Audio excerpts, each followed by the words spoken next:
Congratulations! Ano na nararamdaman nyo? Ito mapapanood nyo for the first time, ang A Werewolf Boy. Hindi ko po alam ang sasabihin ko ngayon. Sobrang kinakabahan po ako. Ito na, may sarili na tayong pelikula, baby. Sobrang... Proud ako sa'yo. Ako din, sobrang I'm so happy and I'm so grateful for the opportunity and I'm just so excited for tonight. Ito po yung first time na mapapanood namin yung movie. We're just so grateful. Thank you, Lord, po talaga. Thank you, Lord. Yung Critics Night, ang daming pumuri sa performance daw nyo. Sobrang galing nyo raw. Ano masasabi nyo? Alam niyo po, meron po, pag-ising ko na umaga, nabasa ko yung mga reviews. Lalo po akong kinabahan dahil sa reviews. Maraming salamat po. Binigay po talaga namin yung Angeling Best namin. Angela.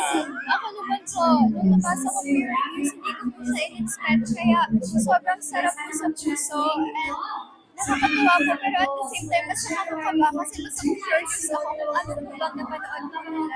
Ang maganda rito, Robin, Angela, pinababa yung ticket price para mas marami makanood. Ano masasabi nyo? Ang saya kasi mas madami makakapanood na movie natin.